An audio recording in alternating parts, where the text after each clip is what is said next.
So tonight I'm going to talk to you about some of the work that has stemmed from my undergraduate dissertation on autumn swarming in bats in the north of England.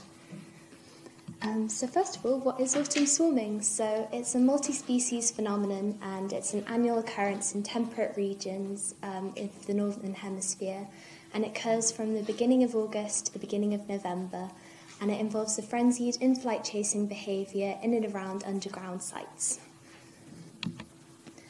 So it's thought to occur in 5 species in the north of England. So the first one is the natterer's bat.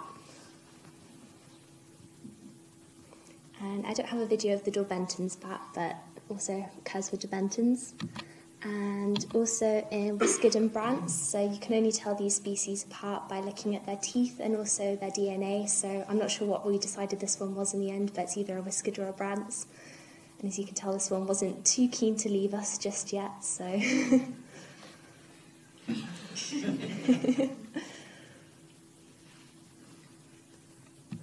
And the last species is the very wonderful brown long-eared.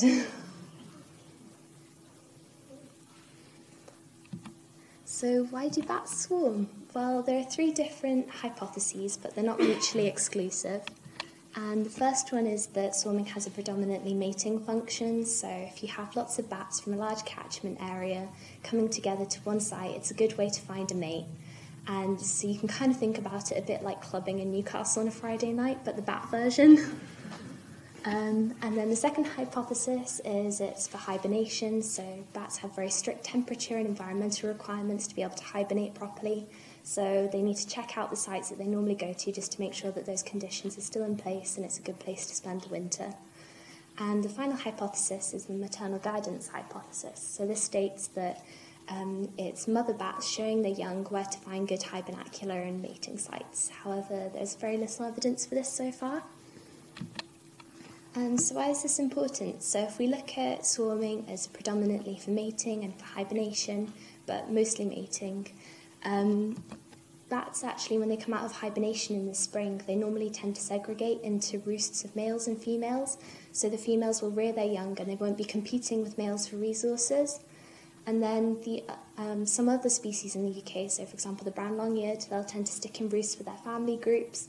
And this means that this is because the long-term benefits of staying in that roost with their family outweigh having to separate into roosts of different males and females.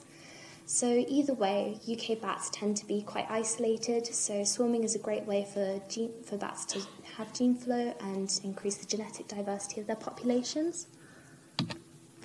So what makes a good swarm site? Well, there's a lot of debate around this, and because of this, there is also very few identified swarm sites in the UK, especially in the north.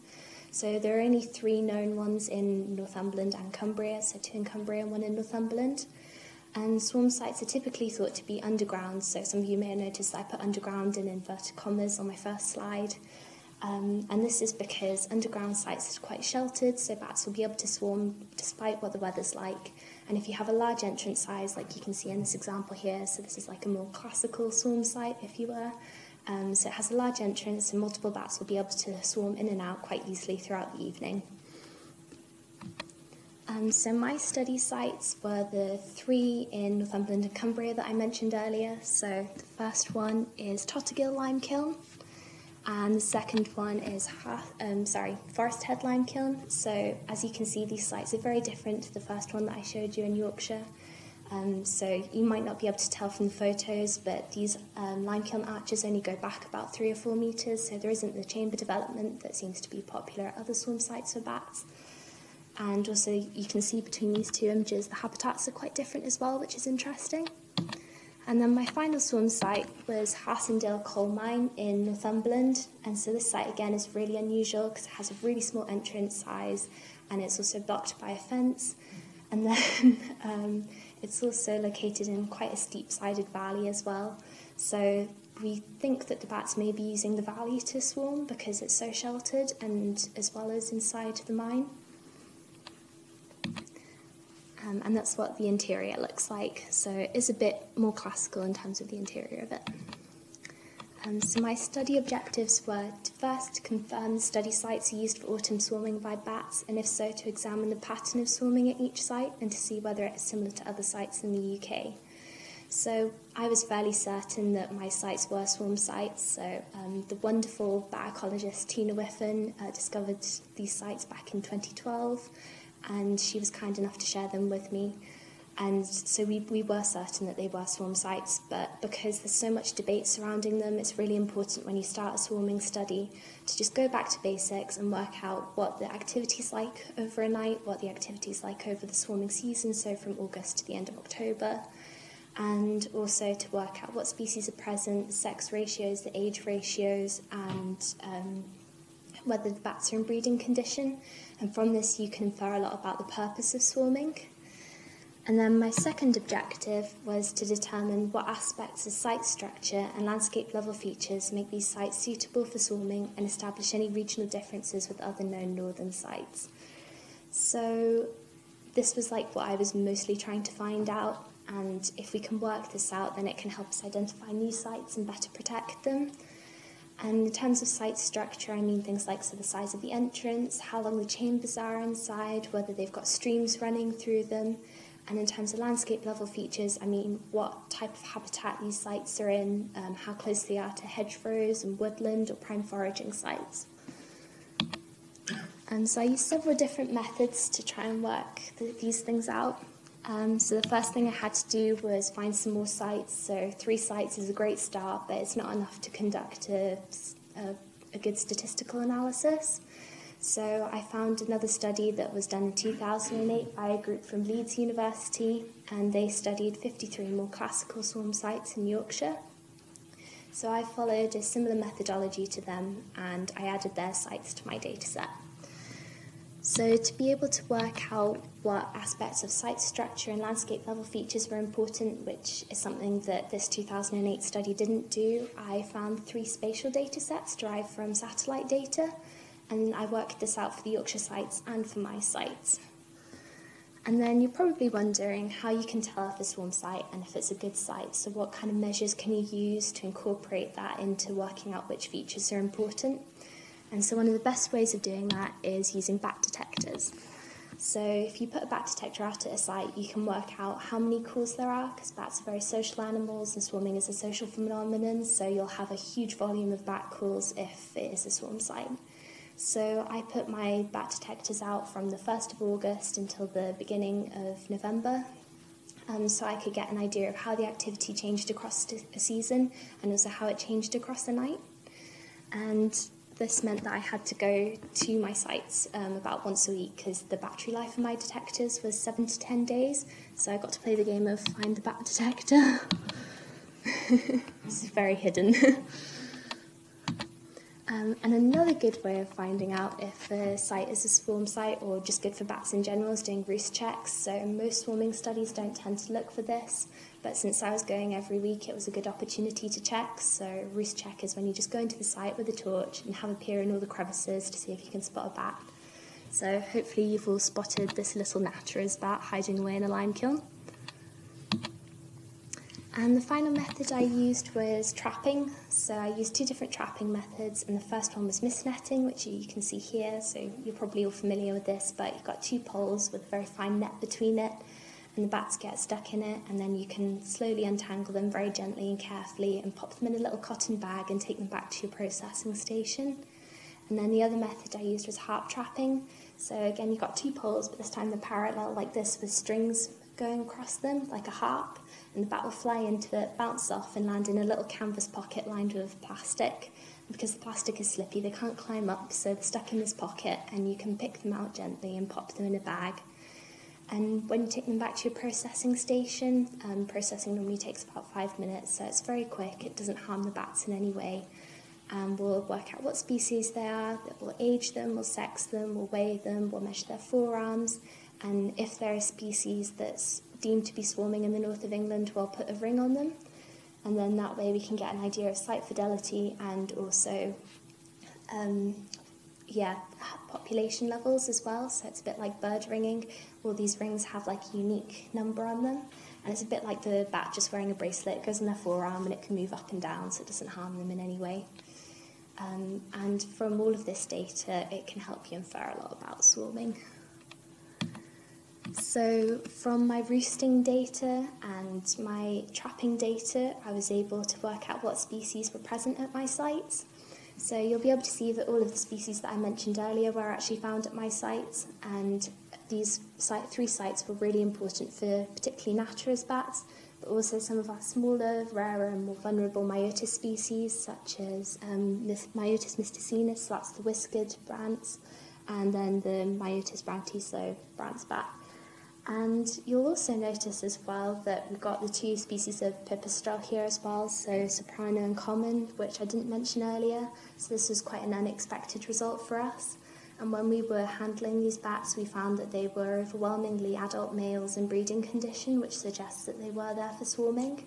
So when bats turn up at a swarm site, males have a lot more to gain by attending far more frequently than females do, because females just need to mate once and then they can get on their way, but males can sire more offspring if they stick around. So this was a really good indicator that these pipistrelles were turning up to mate.